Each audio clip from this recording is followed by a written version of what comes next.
Bonjour. Bienvenue pour le Mortal Realms 16. Avec des renforts Stormcast, les Séquitors et les Castigators. Et des noms en or. Mais c'est toujours en or. Les Rétributors, les Évocators, les Castigators, tout en or. Donc les Vengeurs Célestes, c'est pas en or, tiens. Donc, un autre des hosts de l'orage, donc un autre Stormcast éternel, de ce type. Avec des chambres spécialisées, enfin les chambres de renom, les spécialités, les héros légendaires et leurs forces de l'orage où ils sont. Tostos, Taros, ces noms Tartare, Toast.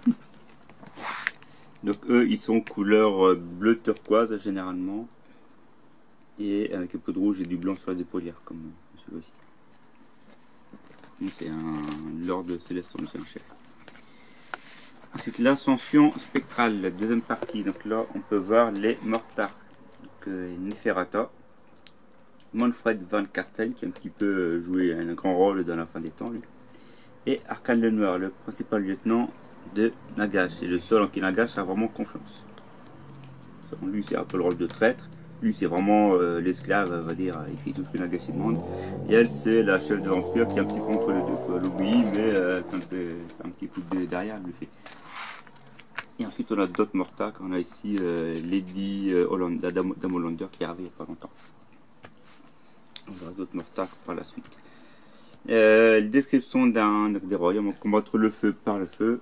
C'est une bataille qui a eu lieu, c'était importante et datée encore. Forteresse éthérique construite selon les spécifications des Fricks, des cibles de Tsench. Une horreur rose qui se transforme en deux horreurs bleues. Et le guide d'assemblage des figurines. Alors je vais pouvoir sortir les socles qu'on range dans le meuble. C'est du clipsable, si je dis pas de bêtises. Ouais, on voit aussi qu'il y a des petits trous, donc c'est clipsable. Donc, il y en a 3 avec des arcs et 2 avec des marteaux, si je dis pas de bêtises. Je suis malade. Ouais, je vois ça. Je galère, désolé. Et c'est une des grappes qu'on avait dans la boîte, la V2, hein, la guerre des âmes.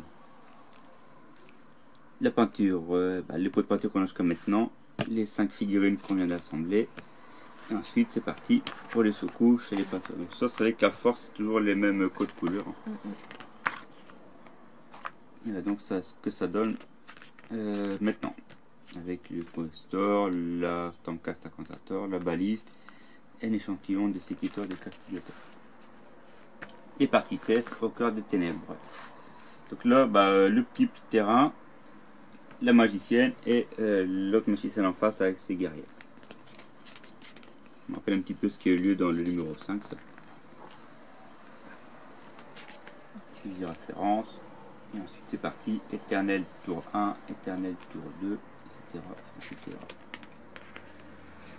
Donc là il montre un gabarit pour mesurer les trucs. Donc, où on l'achète Guest Workshop quand ils vendent. Ou sinon, on l'a ici, on peut le découper. Tout simplement. Et ça c'est pareil, c'est pour des repères. Hein, ça. Donc ils disent fabriquer vos outils, en fait il faut les coller sur un papier épais et après on découpe comme à l'école. Moi j'ai jamais découpé droit de manière. Et comment mesurer les distances avec la jauge de combat. Donc ça c'est un petit plus, je sais plus s'il y avait ça dans Conquest. Des fois il y avait des gabarits à découper pour des repères. Donc voilà, ils auraient pu le fournir parce que c'est vrai que ça aurait été bien qu'ils le fournissent directement quoi. Dans le prochain numéro, les Carognes faucheuses, donc là j'ai jamais eu. Normalement il y en a 2, enfin 10, donc 5 là et 5 on aura plus tard. Et dans le 18, 2 nouveaux pots de peinture et un nouveau grand tapis de jeu. Ici on regardait, il y avait aussi un paquet de dés, c'était marqué nulle part qu'il y avait des dés avec. Donc c'est fourni avec, et la grappe du coup qu'on a eu. Donc, voilà. On a retourné. Bon, enfin derrière c'est le couteau là. Ouais. Et qui date de 2018 hein, du coup. Voilà. On se retrouve pour le futur numéro. Salut tout le monde. Au revoir.